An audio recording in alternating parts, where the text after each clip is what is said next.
요한복음 15장에 보면 우리가 하나님을 예수 그리스도를 택한 것이 아니라 내가 너희를 택했다고 하나님은 우리에게 말씀하고 있습니다. 이런 말씀을 묵상하다 보면 어느 때는 정말 나는 너무나 감사하구나, 너무나 행복해, 이렇게 주 안에서 살아있다는 것이 말이죠. 이렇게 생각하며 스스로 웃음을 지을 때가 많이 있습니다. 우리가 살아있다고 실감있게 느낄 때가 언제입니까? 죽음과 한 뼘 차이 있을 때 가장 실감나고 고마워하지 않나요? 고난과 불평과 두려움 때문에 살아있다는 것을 잊고 사는 우리들, 그러나 사실은 그때가 가장 살아있다는 것을 실감있게 느낄 수 있는 시기가 아닐까 돌이켜봅니다. 암투병 중이었던 차인표 아나운서께서는 어느 날 스스로의 힘으로 와이셔츠 단추를 힘겹게 끼고 있는 자신의 모습을 발견하고는 감동했다고 합니다. 내가 살아있구나 아직까지, 그리고 앞으로도 살아갈 수 있겠구나 하고 말입니다. 평생 쫓아다니는 그림자가 있다면 그것은 늘 너와 함께 빛이 동행하고 있다는 증거가 아닙니까? 빛이 없으면 그림자가 있을 수가 없습니다. 빛은 말씀이신 예수님을 의미하지, 빛이 비치면 어두움은 자연스럽게 물러갑니다. 너무나 자연스러워 느끼지 못하고 실감하고 있지 못할 뿐입니다. 하나님이 우리에게 주신 두 가지 음식이 있는데, 하나는 영의 음식과 육의 음식입니다.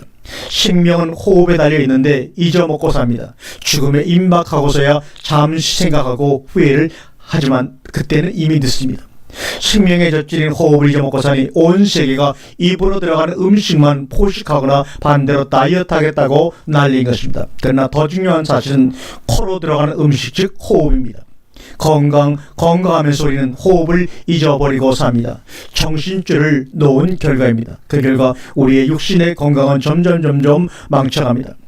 오늘 본문에서 내가 나를 택한 것이 아니고 내가 너희를 택했다고 요한복음 15장 16절에 말합니다. 이것은 하나님의 의지입니다. 갈대처럼 약한 나의 의지로 이 땅에 오기로 결정한 것이 아니라 내가 이 땅에 태어난 것은 바로 하나님의 강력한 의지라는 것입니다. 그리스도께서 나를 택하셨으니 아무 문제 없다는 확신이 들었습니다. 그러니 모든 문제가 아무것도 아님을 깨닫게 되었죠. 그러면 하나님이 나를 택하고 이 땅에 부리신 이유는 무엇입니까? 첫 번째로 1절에 너희로 가서 열매를 맺게 하고 너희 열매가 항상 있게 하려 하여, 이 말입니다. 언제까지나 썩지 않을 열매를 맺어라. 그 열매가 계속 남아있게 하려 함이라고 말합니다. 내 이름으로 무엇을 구하든지 다 받게 하려 함이라.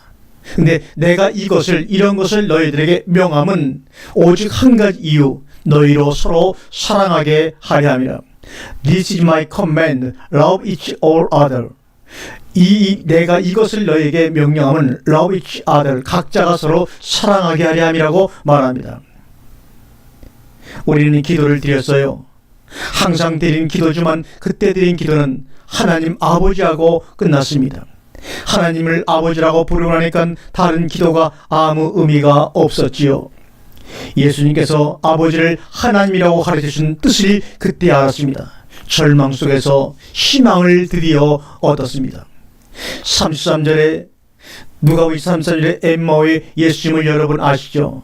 이 본문의 말씀의 배경을 보면 십자가 사건 후 예수님의 시체가 없어졌다는 유언비어가 어수선하게 퍼지기 시작하는 과정에서 직계제자 11명은 예루살렘 어느 한 곳으로 숨어버렸고 그 밖의 제자들은 흩어져 제갈 길을 가고 있던 중 오늘 본문의 두 제자, 한 사람은 그로바, 하나는 미정인데 두 제자가 엠마오를 향해 가고 있던 중 일어난 사건입니다. 부활이란 보이는 것을 말하는 것이기보다는 자신이 체험한 것을 증언한 데서 다시 새롭게 우리 앞에 다가옵니다. 우리가 보았다고 해서 절대로 그것을 다 믿는 것은 아닙니다. 부활 사건은 우리가 눈으로 보고 귀로 들어서 알게 되거나 이성의 힘으로 설득되는 것만 아닌 것 같습니다. 우리가 체험했기 때문에 비로소 믿을 수 있고 또한 고백할 수가 있는 것입니다. 오늘 본문의 엠마오 사건은 우리에게 부활 신앙을 불러일으키는 귀중한 사건이 됩니다. 첫째는 그 일을 이야기할 때 예수님이 찾아오십니다. 우리가 예수님의 십자가의 부활과 죽음에 대해 서로 이야기할 때 주님이 우리에게 찾아오시는 단계입니다. 인생길에서 예수님은 항상 우리에게 불청케 일하는 사실입니다. 엠마오의 길은 우리의 인생길이라고 할 수가 있는데 그 인생길에 예수님은 초청도 받지 않으셨는데 직접 끼어드셔서 무슨 이야기들을 그렇게 하고 계십니까 하며 먼저 말을 걸으십니다. 예수님은 우리의 이야기를 듣고 있다가 당신들은 그 이야기의 핵심을 모르고 있군요 하면서 말씀을 하십니다. 마찬가지로 우리의 인생길에도 예수님은 먼저 다가오셔서 말을 건네십니다. 사실 우리끼리도 누군가의 이야기를 속삭이고 있으면 그 대상자가 자기에 대해서 무슨 이야기를 하는가 하고 듣고 싶어 다가오지 않습니까? 마찬가지로 예수님도 우리가 예수님에 대해서 이야기하면 우리에게 다가와 당신 이야기를 우리가 제대로 하고 있는지 듣고 싶어 하시는 것 같습니다. 그래서 우리가 성경 공부를 통해 예수님 이야기를 나누는 것은 매우 중요한 것 같습니다. 그 이야기가 예수님 우리를 찾아오시게 하는 가장 빠른 비결이 될 테니까요. 두 번째로는 성경 풀이의 마음이 뜨거워졌습니다. 그들이 서로 말하되, 길에서 우리에게 말씀하시고 우리에게 성경을 풀어주실 때 우리 속에서 마음이 뜨겁지 아니하더냐고 고백합니다. 성령이 우리들에게 역사할 때 현상이 바로 이런 체험이라고 생각이 됩니다. 성경 말씀이 그 어떤 영적 작용 외에 그 말씀이 스스로 타는, 그래서 말씀이 뜨거워지는 체험, 그거 진정한 성령의 체험이라고 생각이 됩니다. 우리가 성경 말씀을 읽어가노라면 하나님께서 그 말씀에 불을 붙여 주셔서 그 말씀이 타오를 때 우리는 드디어 마음이 뜨거워지면서 성령을 체험하게 됩니다. 이것이 말씀과 성령의 역동적인 관계이죠. 우리가 모일 때마다 예수님 이야기를 하고 있다면 그 이야기를 가장 듣고 싶고 궁금해하는 사람은 누구일까요? 맞습니다. 바로 예수님 자신입니다. 예수님께서는 우리들이 무슨 이야기를 나누고 듣는지 듣고 싶어서 찾아오십니다. 오셔서 우리의 이야기를 듣기도 하시고 예수님을 믿고 살아가는 우리의 인생길에 들어오셔서 우리가 잘못하고 있는 것을 일깨워 주십니다. 그래서 우리들의 성경 공부는 누가 가르쳐서 아는 것이 아니라 우리들의 이야기를 들으시고 예수님께서 우리 마음속에 이야기해 주실 때 우리는 비로소 마음이 뜨거워지는 체험과 성령을 체험하게 되는 것이죠. 그렇게 부활하신 예수님을 만나는 것입니다. 세 번째 단계는 체험의 단계입니다. 그들이 예수님을 자기네 집으로 불러들이며 떡을 뜰 때 눈이 밝아집니다. 두 제자의 발걸음은 엠마오 집에 당도 아무나도 끊쳤는데 예수님을 그냥 더 가시려고 하셨습니다. 그러자 그들은 강권하다시피 하여 예수님을 그들의 집으로 영접했고 주님도 그들의 권유를 받아들였습니다. 아직도 그들은 예수님인 줄 모르면서 맞아들였습니다. 나그네를 대접하면서 주님을 만나 뵙게 될 줄이야 그 누가 알았겠습니까? 드디어 저녁상이 들어오고 함께 음식을 들게 될 때 나그네가 떡을 가지고 축사하시고 떼어 그들에게 주시니 그들의 눈이 밝아져 그인 줄 알았더라고 알아보더니라는 말씀이 누가복음 24장 30절 이하에 나오죠.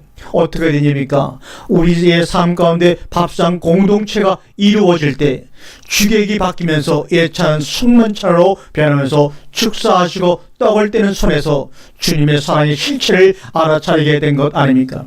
우리가 함께 식탁에 둘러앉아 음식을 나눌 때 친교와 봉사와 한마음이 되는 역사가 일어나는 것 아닙니까? 주님은 사랑의 밥상 공동체에 함께 계시며 거기서 우리로 하여금 그가 누구이신 줄을 일깨워 주십니다. 그래서 우리가 함께 모이는 교회 이름을 교회 만나다라고 지었습니다.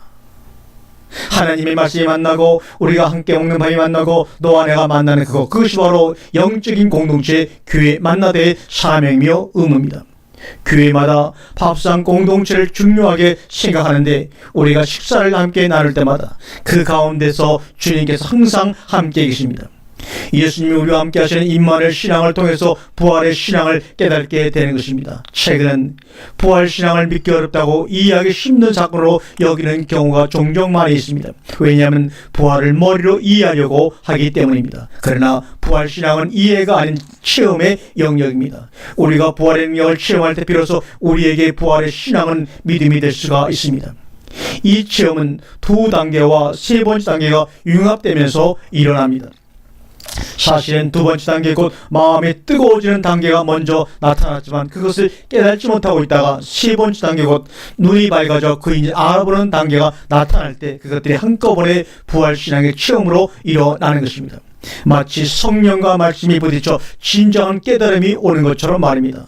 성령이 뜨겁게 해주고 말씀이 눈을 밝혀 알아보게 하는 것입니다. 영성과 이성, 감성과 지성이 융합하는 것처럼 말입니다. 네 번째는 증언의 단계입니다. 곧 일어나 부활의 소식을 그들은 전했습니다. 아까 그 사람이 성경을 풀이해줄 때 우리 마음이 뜨겁지 아니하느냐 하는 둘째 단계와 눈이 밝아져 그인 줄 알아보는 셋째 단계를 통해서 감동이 몰아친 후 엠마오로 갔던 제자들은 그날 밤 방향을 바꿔 예루살렘으로 뛰어갔습니다. 그들은 예수님을 다시 만나는 기쁨에 어찌할 바를 몰랐습니다. 부활하신 주님을 본 것입니다. 그들은 오랫동안 걸었고 또 저녁 음식마저 먹고 난 뒤라 피곤하고 지쳤구만 그냥 주저앉아 있을 수만은 없었습니다. 성경에도 곧 그때로 일어나 왔던 길을 되돌아갔다고 증언하고 있습니다. 숨어있던 여러 명의 제자들이 두려움에 떨고 있는 그곳으로 뛰어간 두 제자는 문을 두드렸습니다. 그러고는 겁에 질려 있는 예수님의 제자들에게 주께서 살아나셨다, 우리가 그를 만났다고 이 기쁜 소식을 알렸습니다. 그들의 숨가쁜 소리가 우리들의 귓가에 들려오는 것 같습니다. 예수님의 부활을 체험한 그들은 증언하지 않을 수가 없었습니다. 주님의 증언이 되는 일은 이렇게 곧 일어나 움직이는 것과 더불어 간단히 외치는 것으로 족합니다. 주께서 살아나셨어. 나는 그를 보았어. 이제는 나도 다시 살 거야. 예수님 때문에 이렇게 다시 한번 우리 인생을 굳세게 살아가며 치는 것입니다. 변하여 새 사람이 되는 체험은 마음속으로만 변하는 것이 아니고 몸으로 움직이고 입으로 증언할 때 결실을 맺습니다. 마음, 생각, 표정, 말, 행동 그리고 시간까지 모두 변해야 새로워졌다고 할 수가 있습니다. 마지막으로 이 단계까지 가야 우리의 신앙이 제대로 발휘될 수 있는 것입니다. 새로운 창출의 단계입니다. 엠마오로 가는 제자들은 예수님께서 떡을 가지사 축사하시고 떼실 때 비로소 눈이 밝아지고 그가 예수인 것을 알아보았습니다. 그러나 바로 그 대목에서 예수님은 감쪽같이 사라지셨습니다. 이 대목에 주목한 사람은 별로 없습니다. 왜 예수님은 제자들이 사실을 알아보게 되었을 때 사라지셨을까요? 예수님이 사라진다는 표현은 예수님이 우리의 신앙에서 사라진다는 것이 아니라 예수님을 체험하고 증언한 후에는 바로 우리가 새로운 감동의 체험을 창출해 나가야 하지 않겠느냐 하는 역설적인 표현을 하고 있는 것입니다. 부활하신 주님을 만나고 나면 우리는 그분을 만나기 전과는 다른 모습으로 서로 살아가고 그 생명을 지나게 되며 살아갑니다. 이것이 부활신앙을 새롭게 창출해가는 길입니다. 사랑하는 여러분에게 이와 같이 엠마오로 가던 제자들처럼 부활의 신앙의 체험이 되길 간절히 바랍니다. 아멘.